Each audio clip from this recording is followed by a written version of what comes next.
किताब विपरण की रीत तो सच दा मार्ग भाग पंजवां। लेखक सरदार गुरबख्श सिंह काला अफगाना। छेवें कांड का 8वां भाग गुरु वाले बनना। आवाज़ गुरजंट सिंह रूपोवाली। वाहिगुरू जी का खालसा वाहिगुरू जी की फतेह। लोड़ तां इस गल दी है कि लोकां नूं गुरु नानक साहिब जी दे नियारे ਗਿਆਨ ਤੋਂ ਅਜਿਹੇ ਯੋਜਨਾਬੱਧ ਢੰਗਾਂ ਨਾਲ ਜਾਣੂ ਕਰਵਾਇਆ ਜਾਵੇ ਕਿ ਦੂਜੇ ਧਰਮ ਵਾਲਿਆਂ ਨੂੰ ਵੀ ਗੁਰੂ ਨਾਨਕ ਸਾਹਿਬ ਦੀ ਸਿੱਖੀ ਪਿਆਰੀ ਲੱਗਣ ਲੱਗ ਪਏ ਅਤੇ ਉਹਨਾਂ ਅੰਦਰ ਗੁਰਬਾਣੀ ਸਿਧਾਂਤ ਨੂੰ ਸਮਝਣ ਦੀ ਸੱਧਰ ਜਾਗ ਪਏ।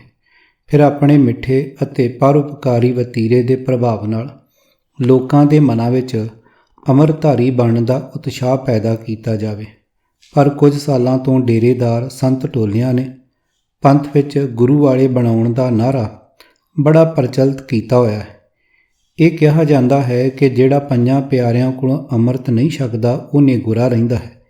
ਫਿਰ ਅੰਮ੍ਰਿਤ ਛਕਣ ਤੋਂ ਵਾਂਝੇ ਕਥਿਤ ਨਿਗੁਰਿਆਂ ਦੇ ਅੰਦਰ ਹੀਣ ਭਾਵਨਾ ਪੈਦਾ ਕਰ ਦੇਣ ਦਾ ਪਾਪ ਕਰਦੇ ਹੋਏ ਬੜੀ ਖਰਵੀ ਸੁਰ ਵਿੱਚ ਗੁਰਬਾਣੀ ਦੀਆਂ ਇਹ ਤੁਕਾਂ ਪੜ੍ਹ ਸੁਣਾਉਂਦੇ ਹਨ।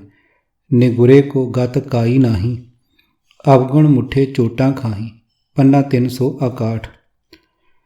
ਅਰਥਾਂ ਦੁਆਰਾ ਇਹ ਸਮਝਾਇਆ ਜਾਂਦਾ ਹੈ ਕਿ ਨਿਗੁਰੇ ਦੀ ਗਤੀ ਨਹੀਂ ਹੁੰਦੀ, ਉਹ ਸਦਾ ਪਸ਼ੂ ਜੂਨਾਂ ਵਿੱਚ ਹੀ ਭਟਕਦਾ ਰਹਿੰਦਾ ਹੈ।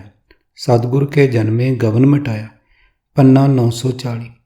ਗੁਰੂ ਬਾਣੀ ਤੋਕ ਪੜ੍ਹ ਕੇ ਪ੍ਰਭਾਵ ਇਹ ਦਿੱਤਾ ਜਾਂਦਾ ਹੈ ਕਿ ਜਨਮ ਮਰਨ ਦੇ ਗੇੜ ਵਿੱਚੋਂ ਬਚਣਾ ਹੈ ਤਾਂ ਸਤਿਗੁਰਾਂ ਦੇ ਘਰ ਜਨਮ ਲੈਣਾ ਪਵੇਗਾ। ਸਤਿਗੁਰਾਂ ਦੇ ਘਰ ਜਨਮ ਕੇਵਲ ਉਸੇ ਦਾ ਹੋਇਆ ਮੰਨਿਆ ਜਾ ਸਕਦਾ ਹੈ ਜੋ ਡੇਰਾਵਾਦੀਆਂ ਦੇ ਪੰਜਾਂ ਪਿਆਰਿਆਂ ਕੋਲੋਂ ਉਹਨਾਂ ਦੀ ਵਿਧੀ ਅਨੁਸਾਰ ਅੰਮ੍ਰਿਤਪਾਨ ਕਰੇਗਾ ਅਤੇ ਬੇਅਮਰਤੀਆਂ ਅਥਵਾ ਨਿਗੁਰਿਆਂ ਨੂੰ ਚੜਾਉਣ ਲਈ ਤਰਕਮਈ ਟੋਨ ਵਿੱਚ ਇਹ ਤੁਕ ਸੁਣਾਈ ਜਾਂਦੀ ਹੈ। ਨਿਗੁਰੇ ਕਾ ਹੈ ਨਾਉ ਬੁਰਾ। ਪੰਨਾ 435। ਇਸ ਤਰ੍ਹਾਂ ਜਿਹੜੇ ਸਿੱਖ ਨਿਗੁਰੇ ਰਹਿਣ ਤੇ ਹੀਣ ਭਾਵਨਾ ਤੋਂ ਖਲਾਸੀ ਪਾਉਣ ਲਈ ਅੰਮ੍ਰਿਤ ਛਕਦੇ ਹਨ, ਉਹਨਾਂ ਦੇ ਸੁਭਾਅ ਵਿੱਚ ਜਾਂ ਵਤੀਰੇ ਵਿੱਚ ਹੋ ਸਭਨਾ ਕੀ ਰੇਣੂਕਾ ਵਾਲੀ ਨਿਮਰਤਾ ਦੇ ਥਾਂ ਗੁਰੂ ਵਾਲੇ ਬਣ ਜਾਣ ਦਾ ਹੰਕਾਰ ਠਾਠਾਂ ਮਾਰਨ ਲੱਗ ਪੈਂਦਾ ਹੈ। ਅਜਿਹੇ ਅੰਮ੍ਰਿਤਧਾਰੀਆਂ ਦੇ ਅੰਦਰ ਦੀ ਹਉਮੈ ਕਥਿਤ ਨਿਗੁਰੇ ਸਿੱਖਾਂ ਲਈ ਘਿਰਣਾ ਦਾ ਰੂਪ ਧਾਰ ਲੈਂਦੀ ਹੈ।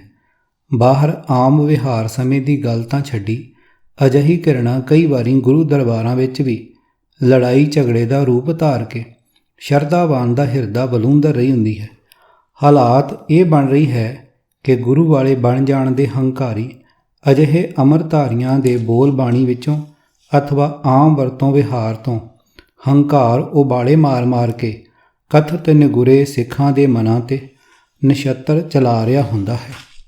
ਕਾਮ, ਕ੍ਰੋਧ, ਲੋਭ, ਮੋਹ ਅਤੇ ਹੰਕਾਰ ਪੰਜ ਵਿਕਾਰ ਆਤਮਿਕ ਜੀਵਨ ਦੇ ਵੈਰੀ ਮੰਨੇ ਗਏ ਹਨ। ਇਹਨਾਂ ਪੰਜਾਂ ਵਿਕਾਰਾਂ ਵਿੱਚੋਂ ਸਤਿਗੁਰਾਂ ਨੇ ਹਉਮੈ ਰੋਗ ਨੂੰ ਸਭ ਤੋਂ ਵੱਧ ਹਾਨੀਕਾਰਕ ਫਰਮਾਨ ਕੀਤਾ ਹੈ, ਕਿਉਂਕਿ ਕੇਵਲ ਹਉਮੈ ਹੀ ਪ੍ਰਭੂ ਨਾਮ ਦਾ ਵਿਰੋਧੀ ਹੈ।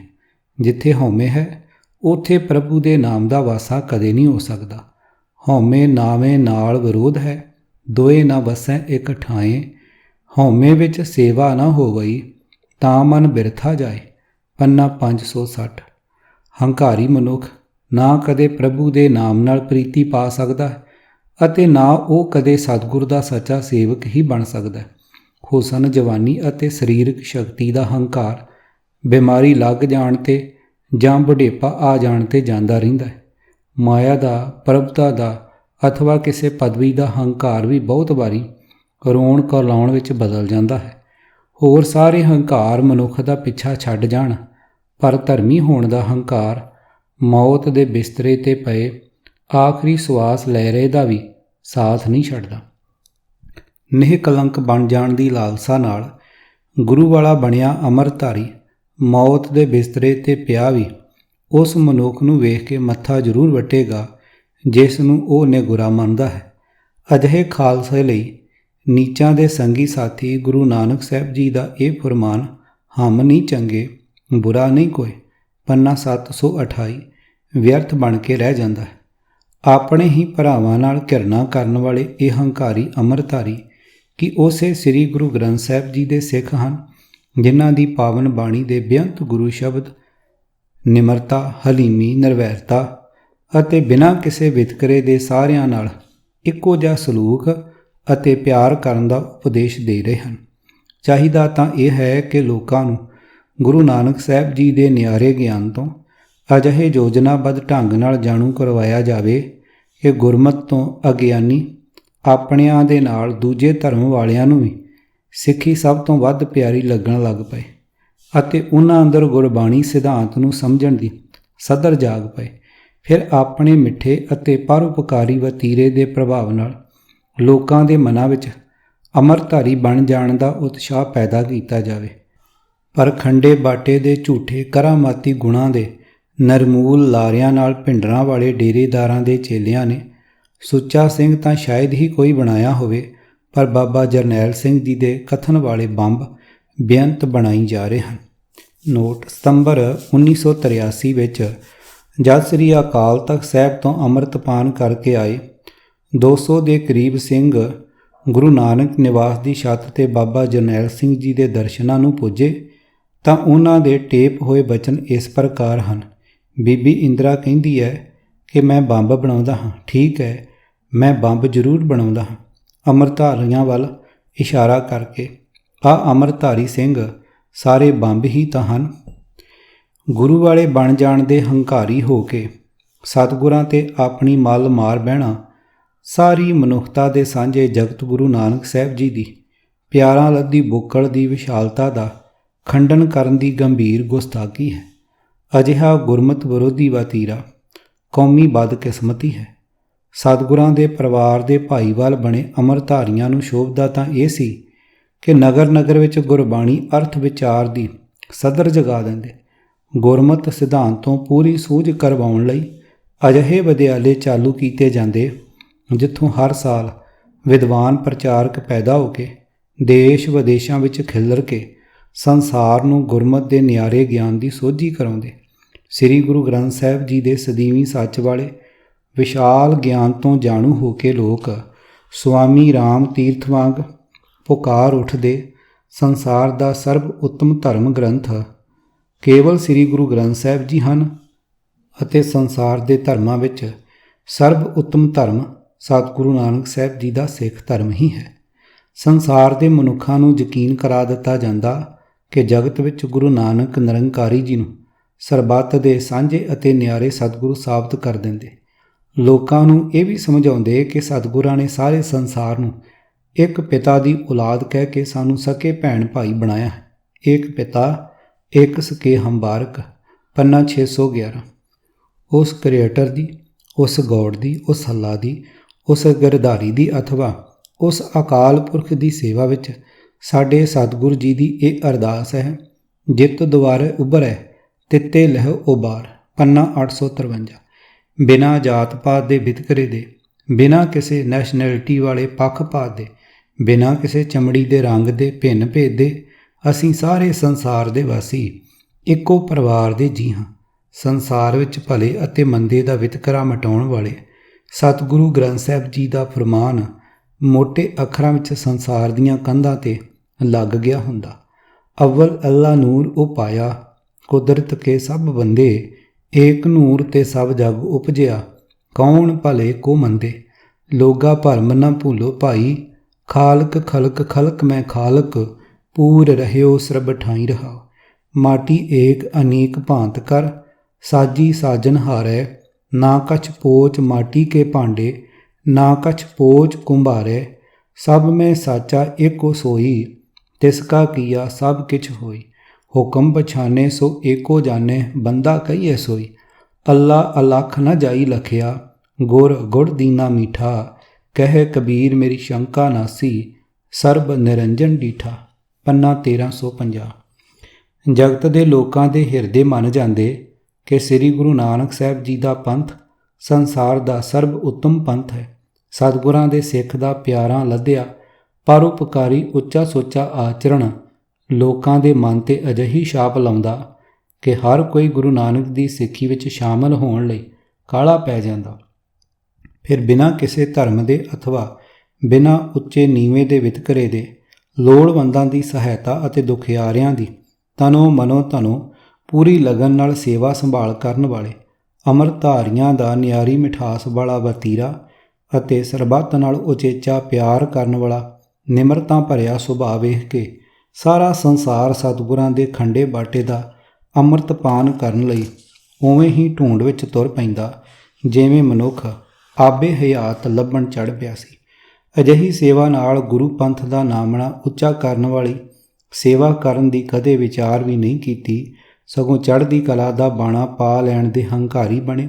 ਗੁਰੂ ਦੇ ਇਹ ਉਚੇਚੇ ਲਾਲ ਇਹ ਕਹਿਣ ਵਿੱਚ ਗੁਰੂ ਪੰਥ ਦੀ ਸੇਵਾ ਮੰਨ ਬੈਠੇ ਕਿ ਗੁਰੂ ਨਾਨਕ ਜੀ ਸਿਰਫ ਉਹਨਾਂ ਲੋਕਾਂ ਦੇ ਹੀ ਗੁਰੂ ਬਣਦੇ ਸਨ ਜਿਹੜੇ ਉਹਨਾਂ ਦੇ ਚਰਨ ਧੋ ਕੇ ਪੀਣਾ ਮੰਨ ਜਾਂਦੇ ਸਨ, ਅਤੇ ਹੁਣ ਦਸ਼ਮੇਸ਼ ਜੀ ਕੇਵਲ ਉਹਨਾਂ ਦੇ ਹੀ ਗੁਰੂ ਹਨ ਜਿਨ੍ਹਾਂ ਨੇ ਖੰਡੇ ਬਾਟੇ ਦਾ ਅੰਮ੍ਰਿਤ ਛਕ ਲਿਆ ਹੈ।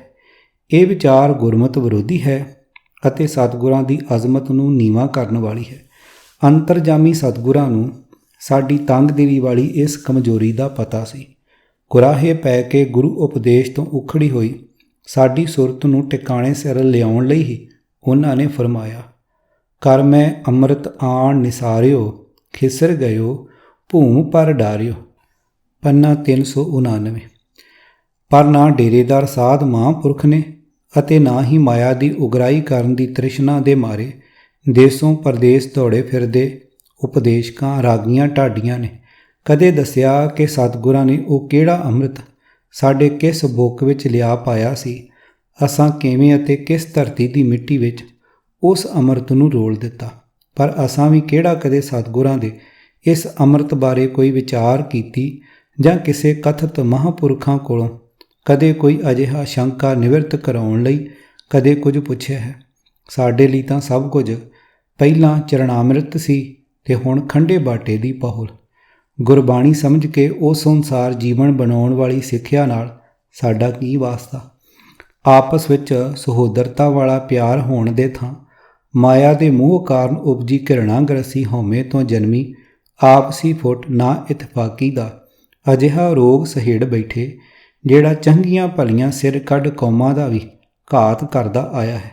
ਅਸੀਂ ਪੜ੍ਹ ਆਏ ਹਾਂ ਕਿ ਹੰਕਾਰ ਦੀ ਟੀਸੀ 'ਤੇ ਬੈਠੇ ਬ੍ਰਾਹਮਣ ਨੇ ਫੁੱਟ ਪਾਈ ਰੱਖਣ ਲਈ ਭਿੱਟ ਅਤੇ ਛੂਤ ਛਾਤ ਵਰਗੇ ਕਈ ਰੋਗ ਕੌਮ ਨੂੰ ਚੰਬੇੜ ਦਿੱਤੇ ਸਨ, ਅਤੇ ਹੁਣ ਇਹ ਡੇਰੇਦਾਰ ਅਥਵਾ ਪੰਥ ਵੈਰੀਆਂ ਦੇ ਏਜੰਟ ਗੁਰੂ ਵਾਲੇ ਅਤੇ ਨਗੁਰੇ ਦਾ ਭਰਮ ਪਾ ਕੇ ਵਿਅਰਥ ਦੀ ਘਣਾਵਣੀ ਫੁੱਟ ਦਾ ਬੀਜ ਗੁਰੂ ਪੰਥ ਵਿੱਚ ਵੀ ਵਿਪਰ ਦੇ ਇਹਨਾਂ ਚੇਲਿਆਂ ਨੇ ਹੀ ਬੀਜਿਆ।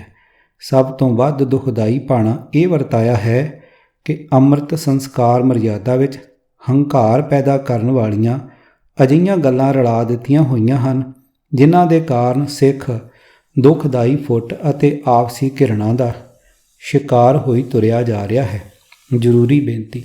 ਅੱਗੇ ਲਿਖੀ ਵਿਚਾਰ ਆਰੰਭ ਕਰਨ ਤੋਂ ਪਹਿਲਾਂ ਪਿਛਲੇ 5ਵੇਂ ਕਾਂਡ ਦੇ ਲੇਖ ਨੰਬਰ 4 ਖੰਡੇ ਬਾਟੇ ਦੇ ਅੰਮ੍ਰਿਤ ਵਿੱਚ ਕਰਾਮਾਤੀ ਸ਼ਕਤੀਆਂ ਵਿੱਚੋਂ ਅਸਲੀ ਕਰਾਮਾਤਾਂ ਦਾ ਵੇਰਵਾ ਪੜ੍ਹ ਕੇ ਯਾਦ ਤਾਜ਼ਾ ਕਰ ਲਈ ਜਾਵੇ ਤਾਂ ਅੱਗੇ ਲਿਖੇ ਜਾਣ ਵਾਲੇ ਵਿਸ਼ੇ ਦੀ ਅਸਲ ਭਾਵਨਾ ਨੂੰ ਸਮਝਣ ਵਿੱਚ ਕੋਈ ਝੁਮੇਲਾ ਪੈਦਾ ਹੋਣ ਦਾ ਡਰ ਨਹੀਂ ਰਹੇਗਾ। ਦਸ਼ਮੇਸ਼ ਜੀ ਅਤੇ ਮਾਤਾ ਸਾਹਿਬ ਕੌਰ ਜੀ ਦਾ ਸੁਪੁੱਤਰ ਬਣ ਜਾਣ ਦਾ ਮਾਣ ਮਿਲ ਜਾਣ ਦਾ ਅਰਥ ਹੈ ਅੰਮ੍ਰਿਤਧਾਰੀ ਦਾ ਆਚਰਣ ਸਾਹਿਬਜ਼ਾਦਾ ਅਜੀਤ ਸਿੰਘ ਜੀ ਦੇ ਆਚਰਣ ਵਰਗਾ ਬਣ ਜਾਵੇ। ਜੇ ਅੰਮ੍ਰਿਤਧਾਰੀ ਦਾ ਆਚਰਣ ਸਤਿਗੁਰਾਂ ਦੇ ਸਾਹਿਬਜ਼ਾਦਿਆਂ ਜਿਹਾ ਬਣ ਜਾਵੇ ਤਾਂ ਖੰਡੇ ਬਾਟੇ ਦਾ ਅੰਮ੍ਰਿਤ ਪਾਨ ਕਰਨ ਵਿੱਚ ਇਸ ਤੋਂ ਵੱਡੀ ਹੋਰ ਕਿਹੜੀ ਕਰਾਮਾਤ ਹੋ ਸਕਦੀ ਹੈ। ਅੰਮ੍ਰਿਤਧਾਰੀ ਸਿੰਘ ਪਰਉਪਕਾਰੀ ਰੁਚੀਆਂ ਵਾਲਾ ਕਰਮਯੋਗੀ ਬਣ ਕੇ ਨਿਆਰੇ ਆਚਰਣ ਦਾ ਮਾਲਕ ਬਣ ਜਾਵੇ, ਬਸ ਇਹੀ ਸੀ ਦਸ਼ਮੇਸ਼ ਜੀ ਦੇ ਘਰ ਜਨਮ ਹੋ ਜਾਣ ਦਾ ਅਰਥ।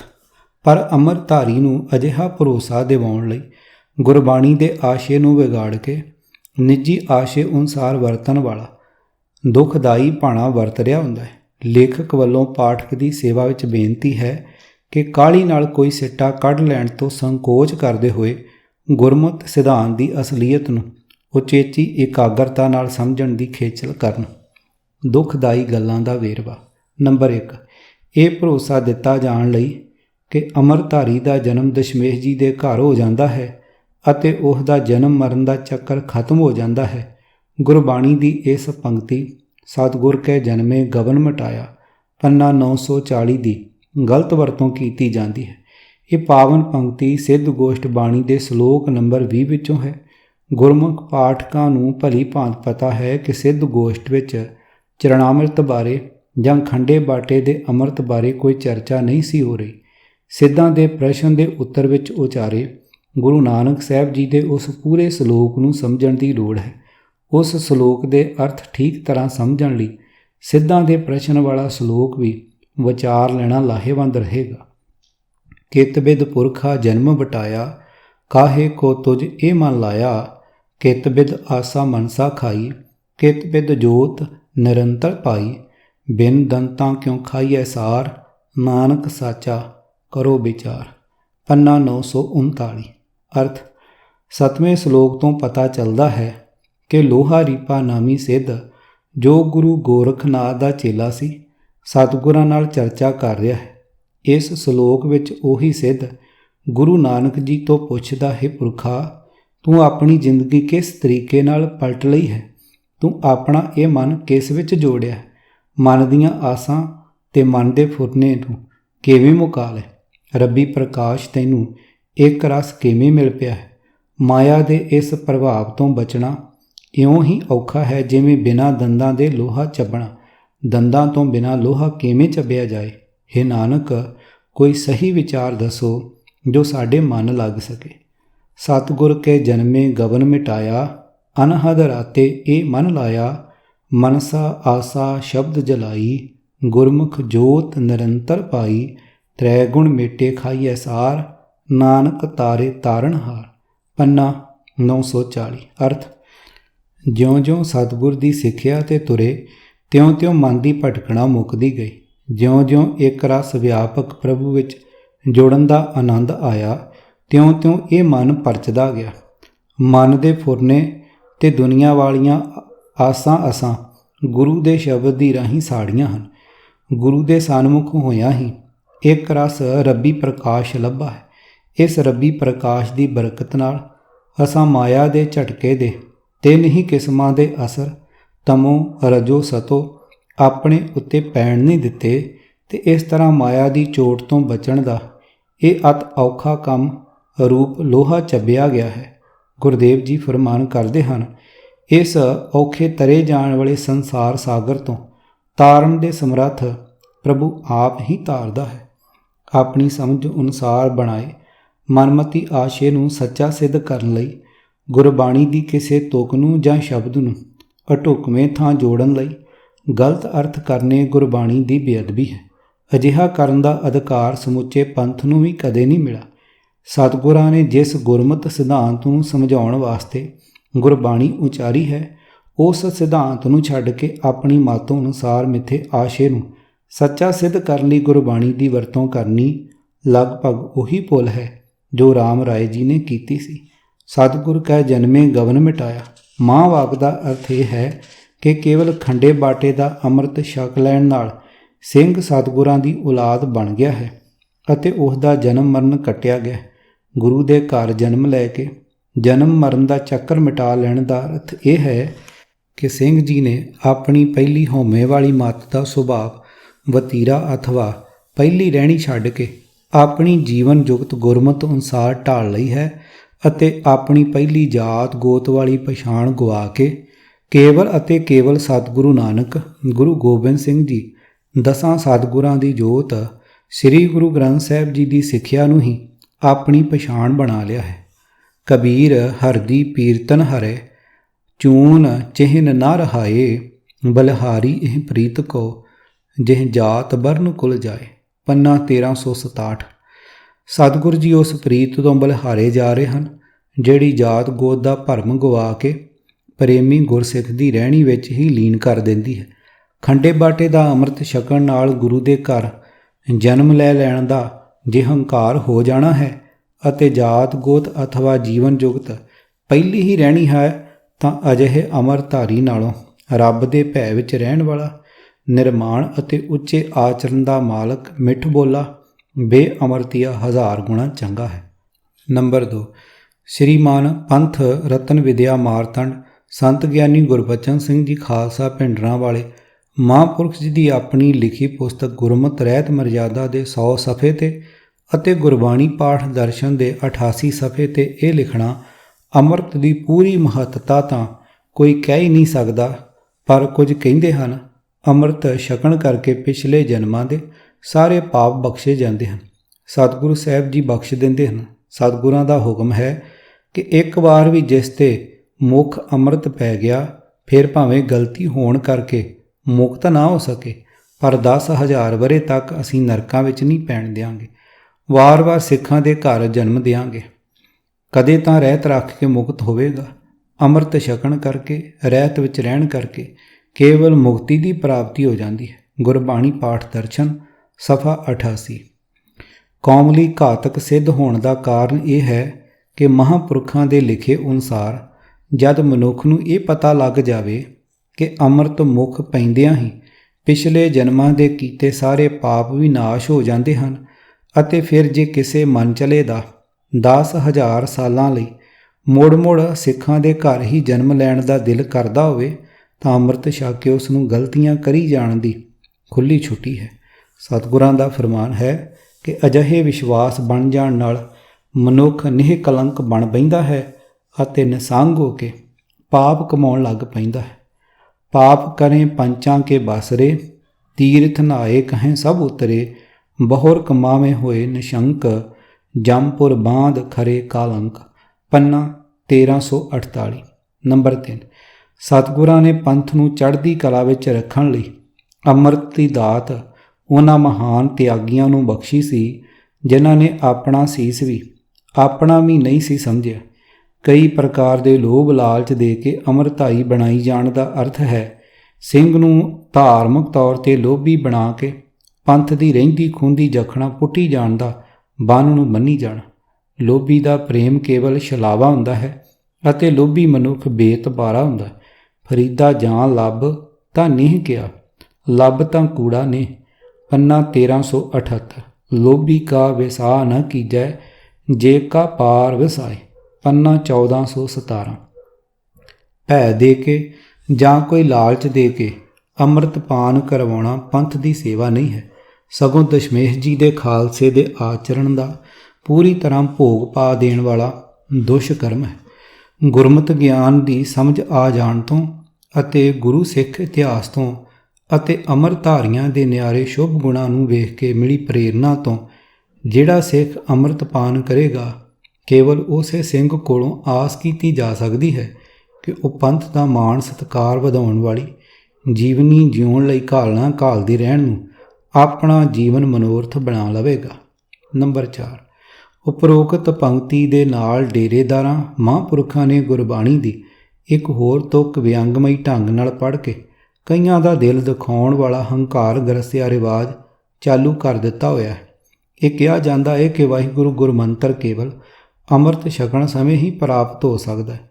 ਹਾਲਾਂਕਿ ਸਿੱਖ ਰਹਿਤ ਮਰਜ਼ਾਦਾ ਦੁਆਰਾ ਗੁਰੂ ਪੰਥ ਵੱਲੋਂ ਵਾਹਿਗੁਰੂ ਗੁਰਮੰਤਰ ਦੇ ਉਪਦੇਸ਼ ਦੀ ਪ੍ਰਾਪਤੀ ਸਮੂਹ ਸਿੱਖ ਜਗਤ ਨੂੰ ਹੋ ਚੁੱਕੀ ਹੈ।